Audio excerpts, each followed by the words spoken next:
দেখুন, জামাতের আমির যে বক্তব্য দিয়েছে, এই বক্তব্যটা অনেকটা ছাত্র জনতার যে আন্দোলন, এই আন্দোলনের অনেকটা বিপক্ষে।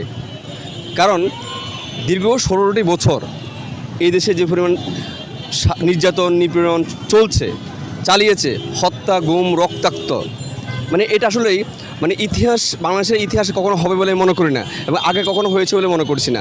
ইভেন 1971 সালে যদি আমি হিসাব করি, সেটাও কিন্তু আপনার মিলিতে গেলে যে এই সরকার স্বাধীনতার পরে সরকার যেভাবে অন্যায়, অবিচার, নির্যাতন, নিপীড়ন চালিয়েছে, শুধু জামাতের আমির কেন, কোনো লোকও যদি সাধারণ ক্ষমার ঘোষণা করে, সেটাও এই জাতি মেনে নেবে না, ছাত্র সমাজ মেনে নেবে না।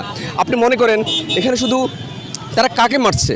তারা ছাত্র জনতাকে মারছে, সাধারণ মানুষকে মারছে, গুম করেছে, খুন করেছে, তারা বিডিআর হত্যাকাণ্ড ঘটিয়েছে, তারা হেফাজতে ইসলামের হাজার হাজার মানুষকে নিহত করে